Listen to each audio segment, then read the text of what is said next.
हळद रुसली कुंकू हसलं या मालिकेच्या आजच्या भागामध्ये इथे आता बाळजाने तिचे दागिने परत आणलेले असतात.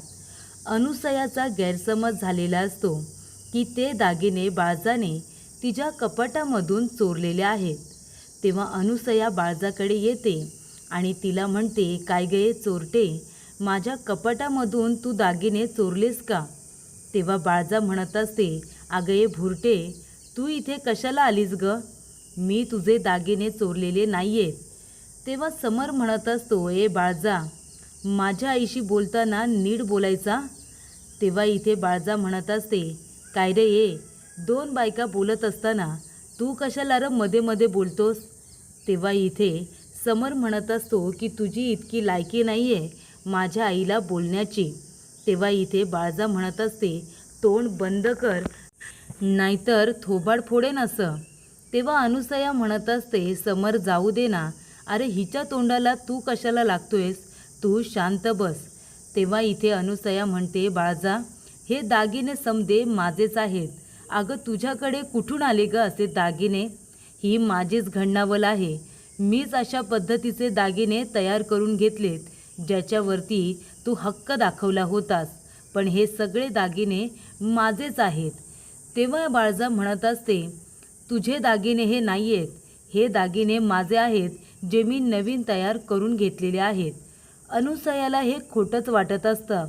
ती म्हणत असते की बाळजा, अगं तुझी लायकी तरी आहे का इतके महागडे दागिने घालून मिरवण्याची? बाळजा म्हणते, अगं माझी लायकी तर आहेच ग, पण तुझी लायकी आहे का? वाघीण जरी जखमी झाली असली ना तरी ती वाघीणच असते, कळलं का? तशी ही बाळजा आहे.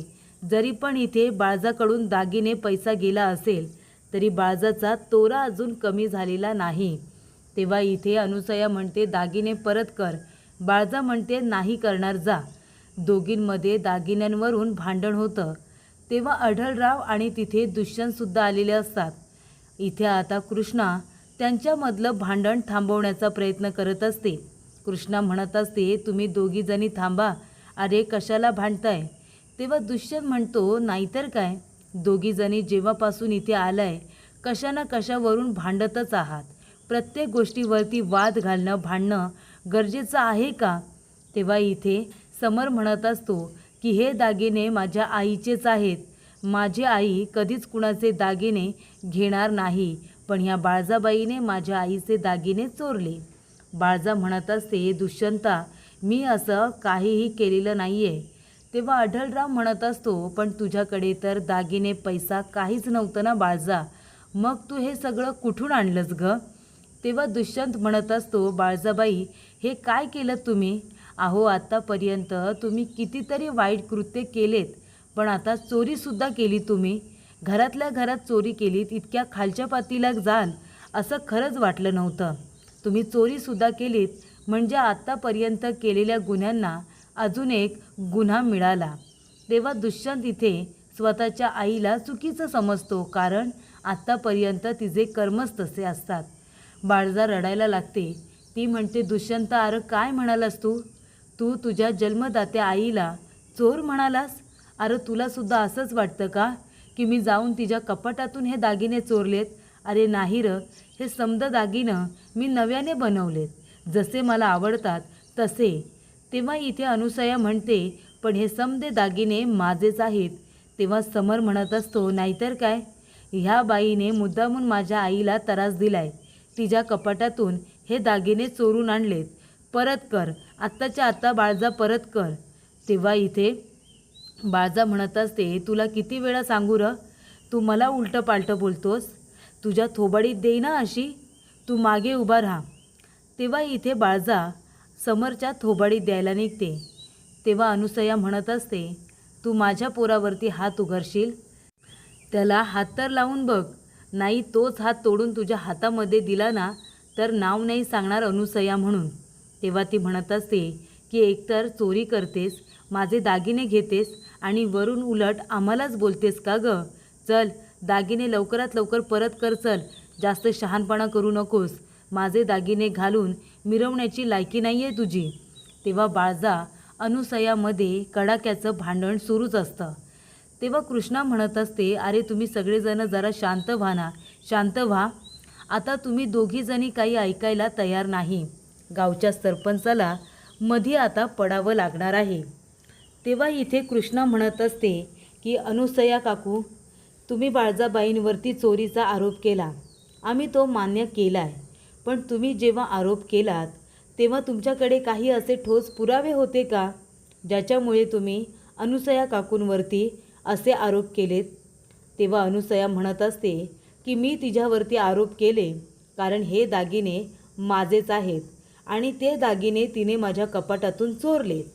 तेव्हा इथे कृष्णा म्हणते, पण तुम्ही फक्त बोलताय की ते चोरले, पण खरोखर तुम्ही तुमच्या कपाटामध्ये जाऊन चेक केले होतेत का, खात्री केली होतीत का?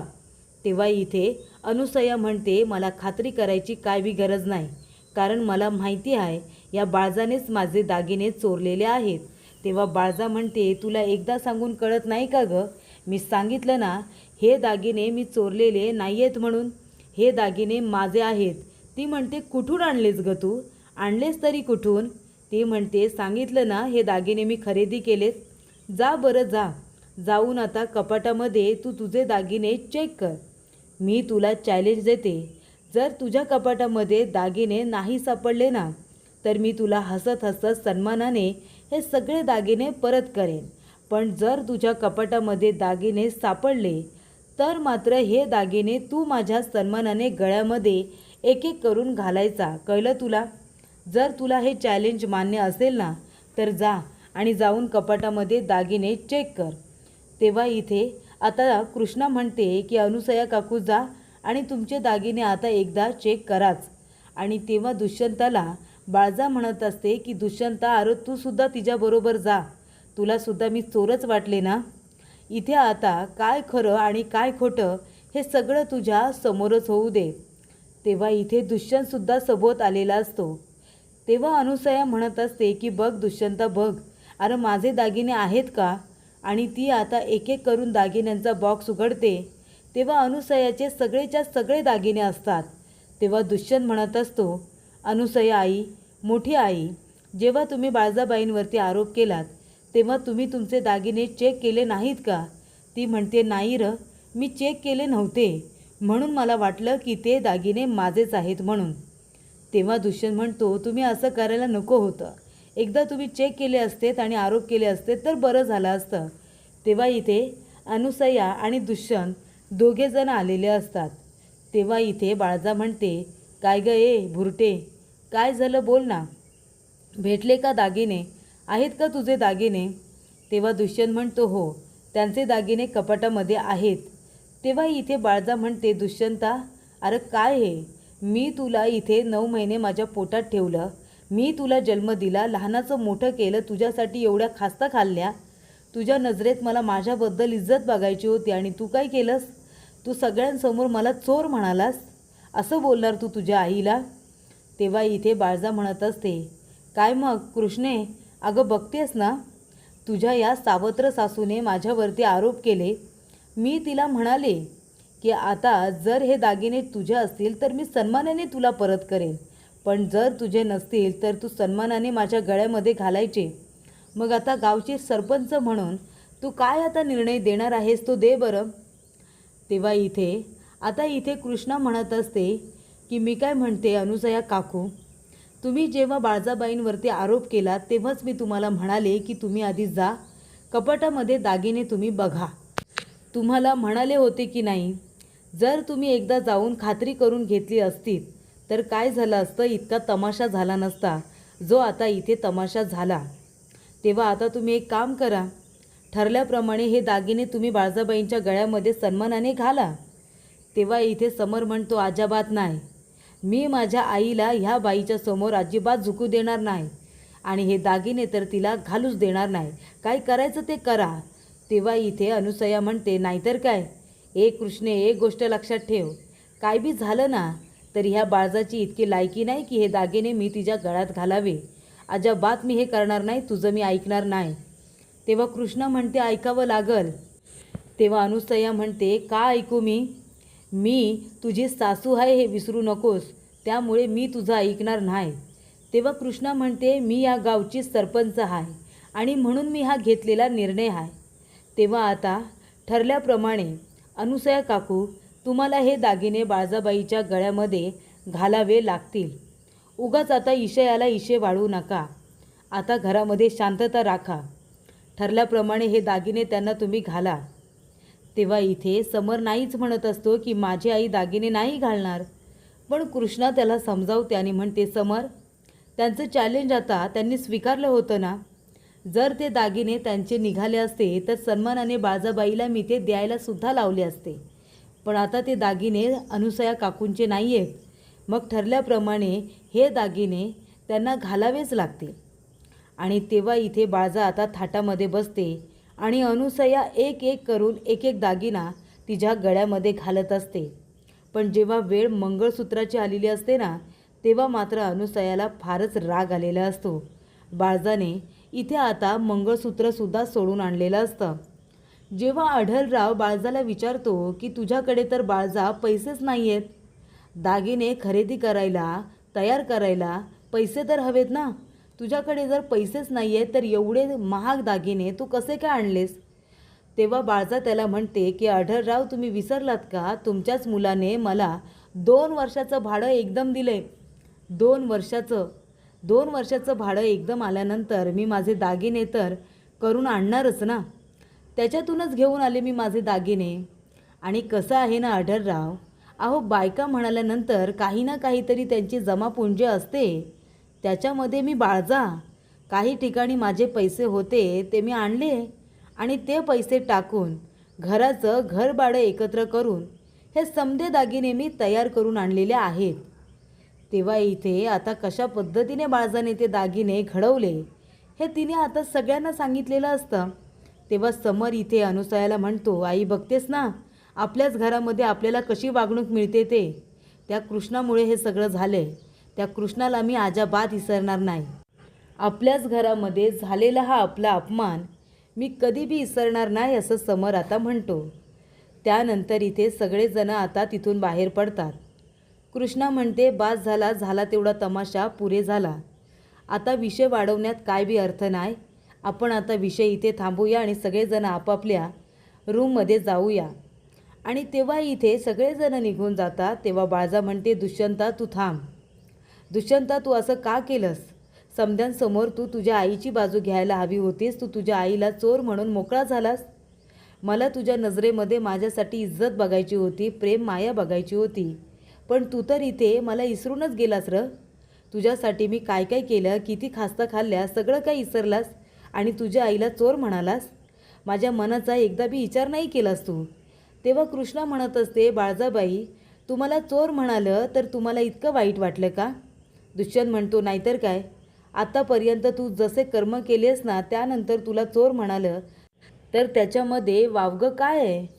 तेव्हा इथे कृष्णा म्हणत असते की हे बघा तुम्ही बाळजाबाई, अहो तुमचा मुलगा तुम्हाला चोर समजला कारण आत्तापर्यंत तुमची कृत्य तशीच होती. आता तुम्ही असे गुन्हे केलेत ना की तुमच्यावरती कुणी काही आरोप केला ना तरीसुद्धा तुम्हीच गुन्हेगार आहात बाळजाबाई, असंच मला वाटेल, असं दुष्यंत म्हणतो. तेव्हा इथे कृष्णा म्हणत असते, आणि बाळजाबाई, प्रश्न राहिला चोराचा. जेव्हा इथे माझं लग्न झालं होतं तेव्हा अंबाबाईचे दागिने चोरीला गेले होते. तेव्हा समध्या गावांसमोर तुम्ही माझी इब्रत काढली होती, माझी नाचक्की केली होती.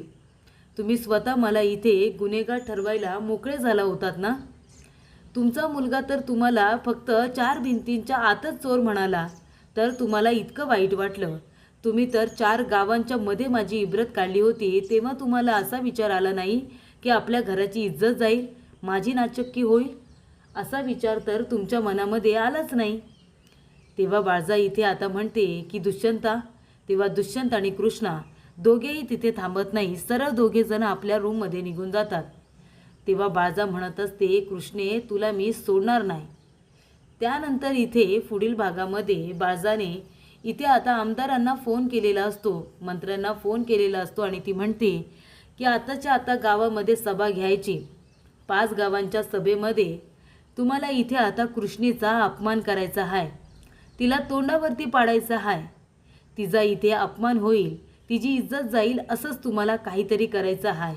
आणि जर काम झालं ना मोबदला तुम्ही बोलाल त्यो. तेव्हा इथे आमदार आता मंत्री म्हणतात की ठीक आहे, तुम्ही सांगितल्याप्रमाणे सगळं होईल.